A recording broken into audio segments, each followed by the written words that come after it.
오늘 맏아들로 탄생하신 독생자 예수라는 제목으로 하나님 말씀을 전가하도록 하겠습니다. 오늘은 예수님의 거룩하신 성탄을 감사드리는 감사주일입니다. 우리가 지난 1년을 돌아볼 때에 참으로 우리 주변에 안 좋은 소식들이 많이 있었습니다. 슬픈 소식, 괴로운 소식, 또 몸이 아프고 병들었다는 소식, 기대에 못 미쳐서 실망스러운 소식들이 우리 주변에는 가득 찼습니다.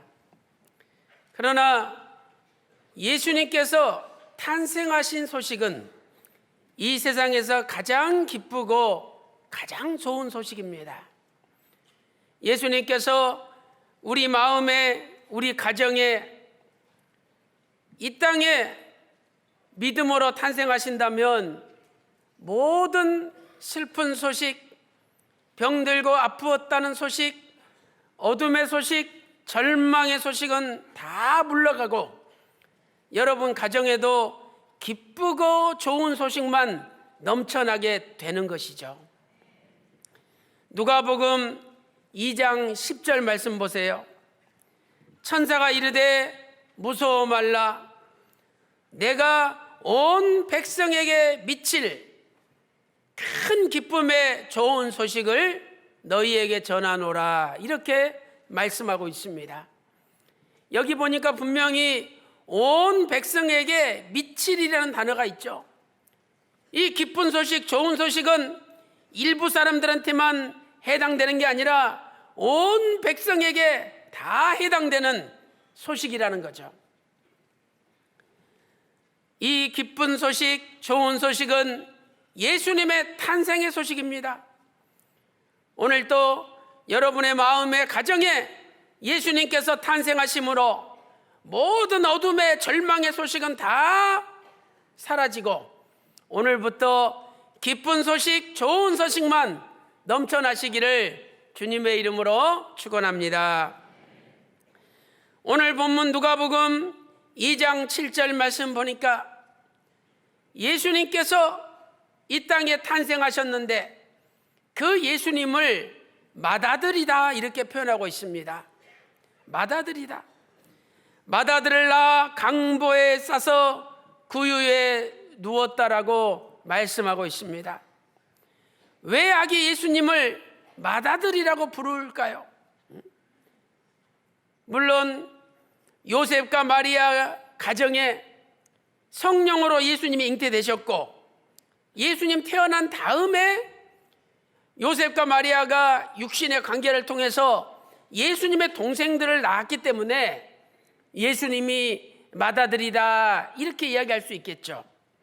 그러나 이것은 육신적인 면에서 하는 이야기고 구속사적으로 볼 때 예수님을 맏아들이라고 표현한 데는 엄청난 뜻이 담겨 있습니다.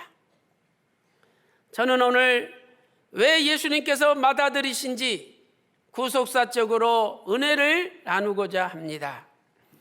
첫 번째로 예수님께서 모든 만물의 창조주이심을 나타냅니다. 예수님께서는 모든 만물의 창조주이십니다. 누가복음 2장 7절 맏아들, 그 맏이라는 단어에 주목하세요. 헬라어로 프로토토코스, 이 단어는 먼저 또는 먼저 태어난, 이런 뜻입니다. 이 단어가 예수님과 만물과의 관계를 설명할 때 사용되고 있습니다. 첫 번째로 예수님 모든 창조물보다 먼저 나신 분입니다. 예수님은 모든 창조물보다 먼저 나신 분이에요. 골로새서 1장 15절 말씀 보니까 예수님은 보이지 아니하시는 하나님의 형상이요 모든 창조물보다 먼저 나신 자니, 이 먼저 났다는 이 단어가 프로토토코스죠. 문자적으로 예수님께서 모든 만물보다 먼저 계셨던 분이라는 뜻입니다. 우리가 이 땅에 태어나기 전에 지구는 먼저 있었죠. 또 지구가 태어나기 전에 태양이 먼저 있었죠. 그러나 모든 창조물보다 예수님은 먼저 계셨던 분이라고 성경은 말씀하고 있습니다. 이것은 본질적으로 예수님께서 모든 만물을 창조하신 분이라는 뜻입니다. 모든 만물보다 먼저 계셨을 뿐만 아니라 더 나아가서 모든 만물을 창조하신 분이라는 뜻이죠. 골로새서 1장 16절 말씀 보니까 만물이 그에게 창조되되, 헬라 원문을 보면 만물이 그 안에서, 예수님 안에서 창조가 되었다는 겁니다. 또한 골로새서 1장 16절 하반절 말씀 보니까 만물이 그로 말미암아 창조되었고, 만물이 예수님을 통하여 창조가 되었다는 거죠. 예수님을 통하지 않고는 만들어진 것이 하나도 없다는 뜻입니다. 두 번째로 예수님은 창조주이십니다. 그러므로 예수님은 창조주이시죠. 요한복음 1장 3절에 만물이 예수님으로 말미암아 지은 바 되었으며, 예수님이 만물이 예수님으로 말미암아 지은 바 되었으며 예수님이 없이는 지어진 게 하나도 없대요.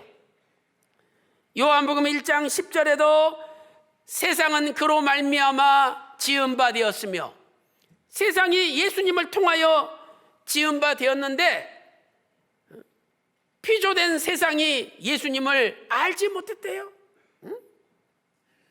아니, 분명히 내가 이 자식을 낳았는데 자식이 나를 부모라는 걸 알지 못할 때 얼마나 부모 마음이 답답하겠습니까? 예수님께서 모든 피조물을 만드셨는데 피조물이 예수님을 몰라본다는 거죠. 그 당시에 500만 명이 넘는 이스라엘 백성들을 예수님께서 만드신 건데 그 이스라엘 백성들 그 누구도 예수님을 알아보지 못했다는 겁니다.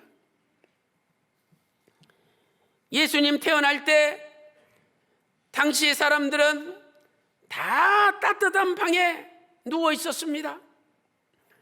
그런데 창조주이신 예수님은 이 땅에 태어나자마시자 찬바람이 쌩쌩 불어오는 그냥 살을 애는 듯한 추위 속에서 짐승들이 기거하는 마국간의 말구유에서 예수님이 탄생하시고 누우셨다는 겁니다. 참으로 안타까운 일이죠. 예수님 태어나신 것이 오늘 우리 쓰는 달력으로는 주전 4년입니다. 그러면 처음 아담이 지음받았을 때가 주전 4114년이죠. 그러므로 4110년 동안 하나님은 예수님이 오실 준비를 이 땅에 행하셨던 겁니다. 그 수많은 선지 선녀들을 보내신 것은 예수님을 영접하라고 보내신 거죠. 그런데 막상 하나님께서 사람으로 예수님이 이 땅에 오셨는데 당연히 이스라엘 백성들은 예수님을 영접해야 됨에도 불구하고 예수님을 알지 못하고 영접하지 않았대요. 아들이 군대에 들어가서 모진 훈련을 받고 이제 1년 만에 휴가 나왔습니다. 대문을 열고 어머니 하고 들어오는데 그 어머니가 문을 확 닫으면서 나가 이 새끼야, 너 내 자식 아니야, 이렇게 소리 지른다면 얼마나 그 아들의 마음에 상처가 되겠습니까? 4110년 동안 하나님께서 준비시켜가지고 독생자 예수 그리스도를 보냈는데 자기 땅에 왔는데 자기 백성이 영접하지 않았어요. 그래서 요한복음 1장 11절에 자기 땅에 오매 자기 백성이 영접하지 않았다라고 탄식하며 말씀하고 있는 겁니다. 사랑하는 성도 여러분, 분명히 여관 주인은 요셉과 마리아를 보았습니다.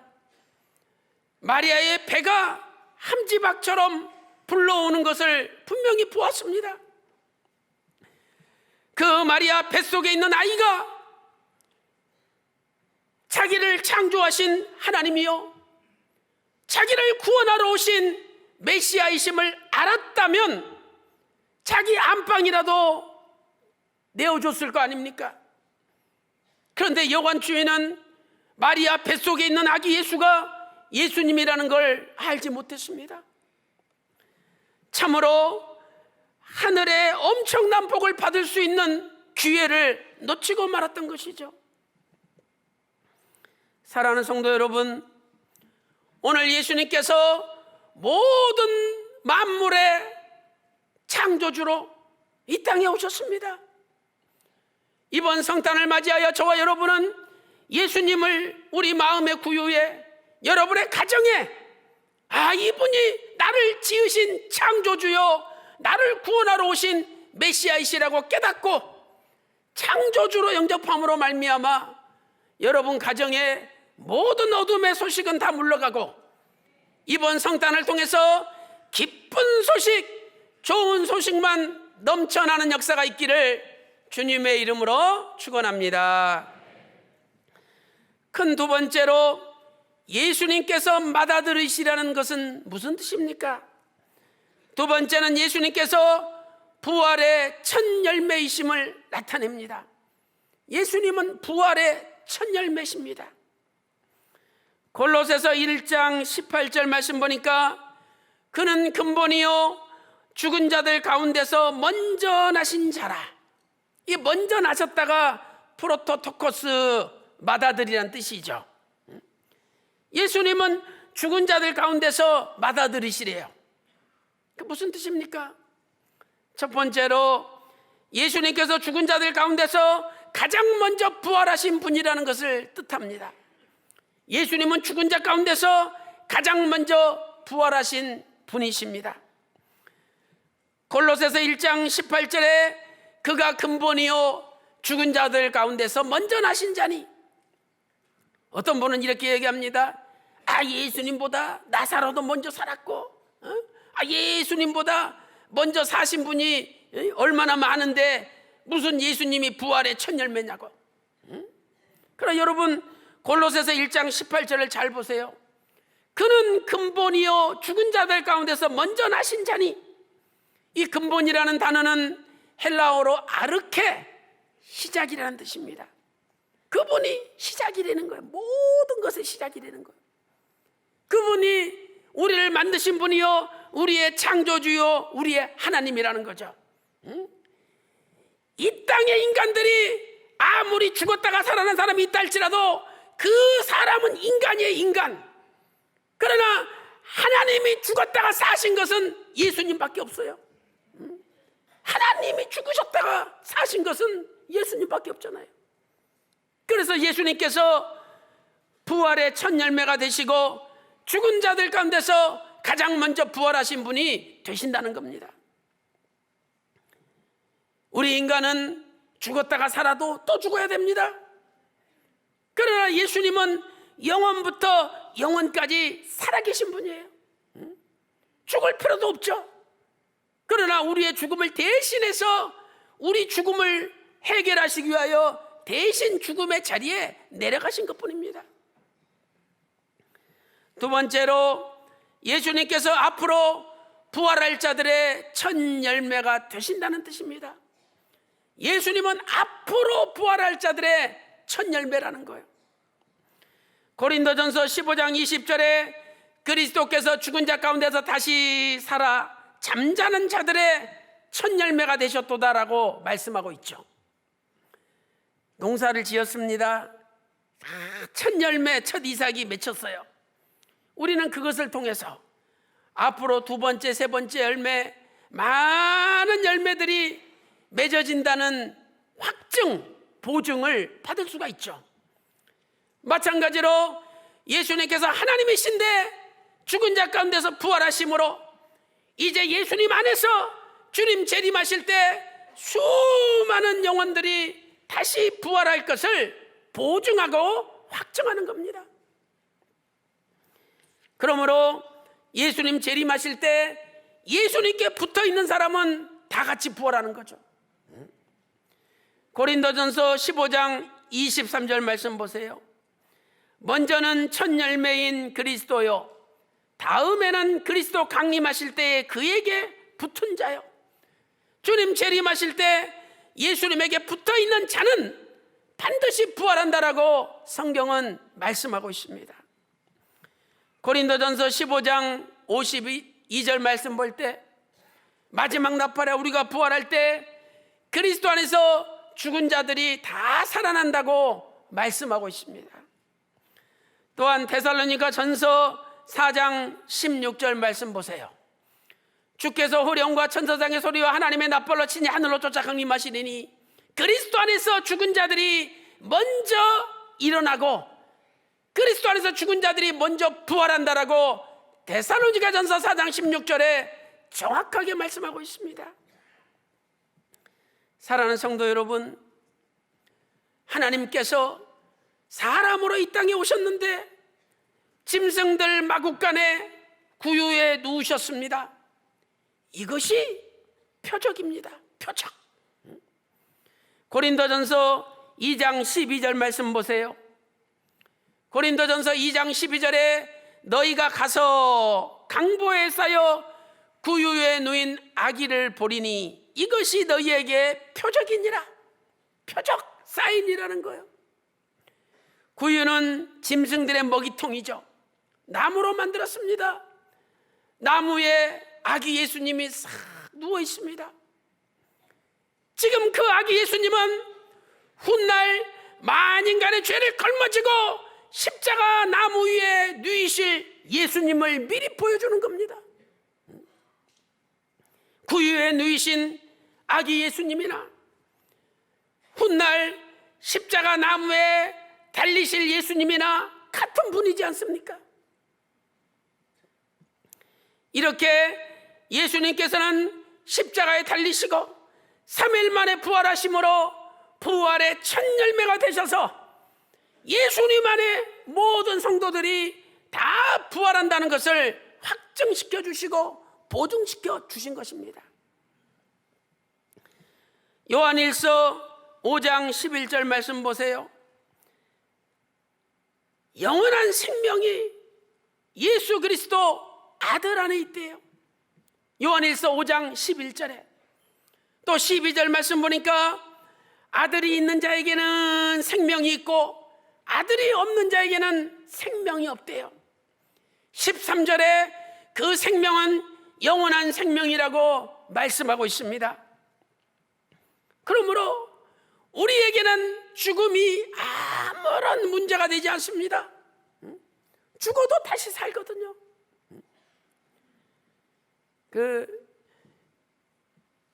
사람이 운명할 때 보면은 그분의 신앙을 알 수 있죠. 저도 이 심판 가서 한번 본 적이 있습니다. 죽을 때 막 고래고래 소리를 질러요. 내가 왜 죽나? 나는 안 죽는다. 안 죽는다. 욕을 하면서 소리를 질러요. 그 얼마나 불쌍합니까? 다 운명하기 직전에 가족들 다 불러 모아놓고 얘들아, 하늘 가는 밝은 길 찬송 불러주라. 내가 먼저 천국 가 있을 테니 너희들도 하나님 경외하고 예수님 잘 믿고 교회 충성하다가 천국에서 꼭 만나자. 이렇게 마지막 유언하고 찬송을 들으면서 기쁜 얼굴로 딱 하나님 품에 들어갈 때 얼마나 멋있습니까? 그분에게는 죽음의 두려움이 하나도 없는 거죠. 사랑하는 성도 여러분, 예수님의 부활이 우리 부활이고 예수님을 믿는 자에게는 반드시 영원한 생명이 주어집니다.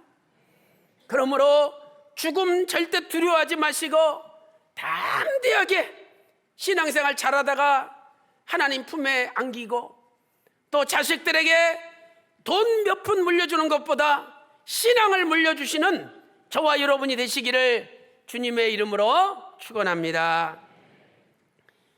만약 예수님이 영원한 생명을 가지고 오신 분이라는 걸 알았다면 예수님 십자가에 못 박지 않았겠죠. 고린도전서 2장 8절 보세요. 이 세대의 관원이 하늘의 지혜를 몰랐대요. 그 지혜가 예수님인데 지혜를 알았다면 십자가에 못 박아 죽지 않게 했을 것이라 고린도전서 2장 8절에 말씀하고 있습니다. 사랑하는 성도 여러분, 예수님께서는 부활의 첫 열매 맏아들로 오셨습니다. 예수님 안에 모든 사람이 영원한 생명이 보장되어 있습니다. 그러므로 오늘 또 거룩한 성탄을 맞이하여 예수님을 진심으로 여러분 가정에 모심으로 여러분 가정에도 영원한 생명이 선물로 주어지시기를 주님의 이름으로 축원합니다. 큰 세 번째, 예수님께서는 모든 구원받은 자들의 맏아들이심을 나타냅니다. 예수님께서는 모든 구원받는 자들의 맏아들이십니다. 첫째로 예수님을 믿으면 하나님의 아들이 됩니다. 얼마나 영광스럽습니까? 예수님 믿으면 하나님의 아들이 돼요. 아들이. 저는 어렸을 때 참 가난했죠. 그 책도 보자기에다 싸가지고 어깨에다가 들쳐매고 다녔잖아요. 근데 가방 들고 다니는 애들 보면 그렇게 부러웠잖아요. 한 번은 멋있는 가방 들고 다니는 친구가 있어서 뒤를 한번 따라가 봤어요. 어떤 집에 사는지 알아보고 싶어서. 그랬더니 광주 동명동에 200평짜리 큰 집에 사는 거예요. 얼마나 그때 그게 부러웠는지. 그런데 오늘 우리는 영원한 천국 하나님 나라의 아들이 된 거야. 아들이 200평 저건 잽도 안 돼요. 이렇게 영광스러운 하나님 나라의 아들로 삼아주셨는데 얼마나 감사합니까? 지금 황금이 문제고 몰약이 문제고 우리가 하나님 앞에 다 바치아도 부족할 판이에요. 마태복음 2장 11절 말씀 보니까 동방박사가 황금과 유향과 몰약을 예수님께 바쳤지 않습니까? 이번 성탄 때 기도하는 가운데 믿음으로 여러분의 황금과 유향과 몰약을 준비하세요. 그래서 정말 하나님 앞에 감사를 표시할 때 분명히 여러분 집안에 어둠의 소식을 다 물리쳐 주시고 기쁜 소식, 좋은 소식을 전해줄 줄로 믿습니다. 요한복음 1장 12절 영접하는 자 곧 그 이름을 믿는 자들에게는 하나님의 자녀가 되는 권세를 주셨대요. 믿기만 하면 하나님의 자녀가 되는 권세를 주셨어요.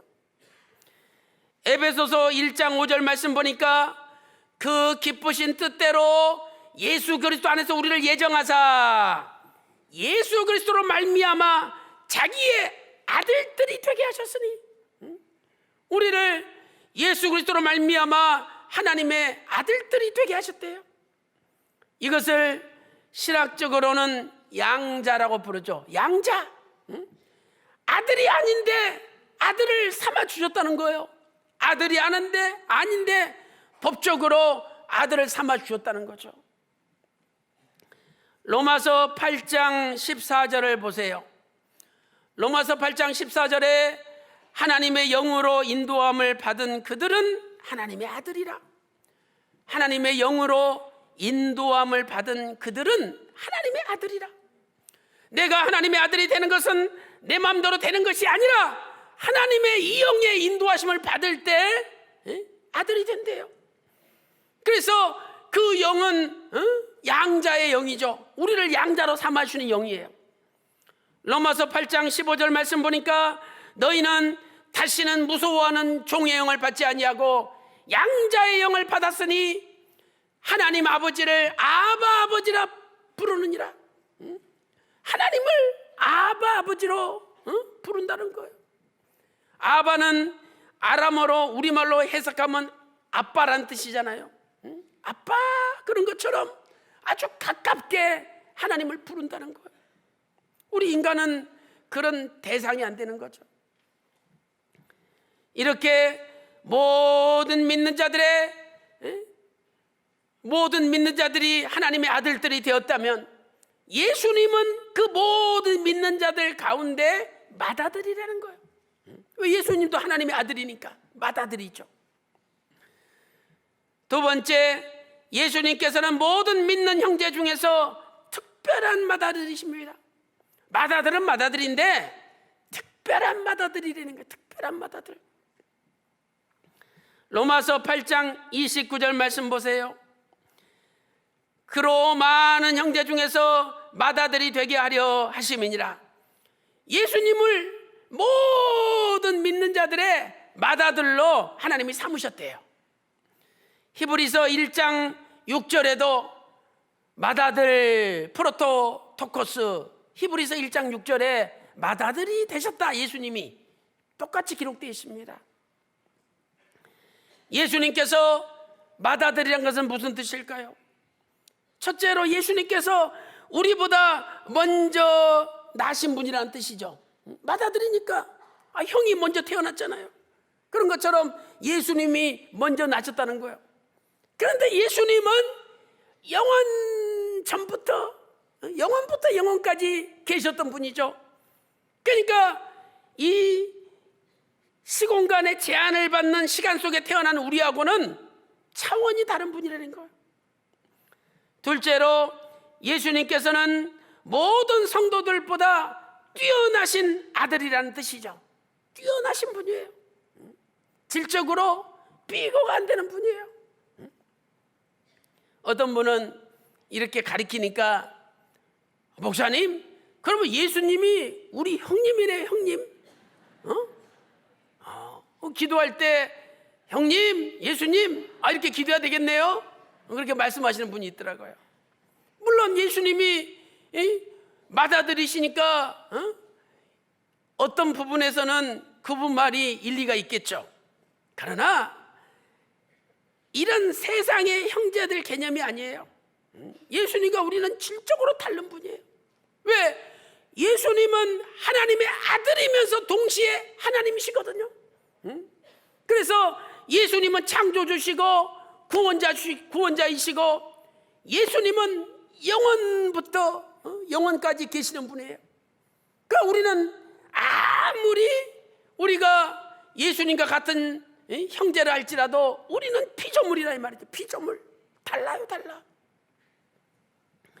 그래서 요한복음 10장 30절에 나와 아버지는 하나이니라 말씀하셨죠. 나와 아버지는 하나이니라.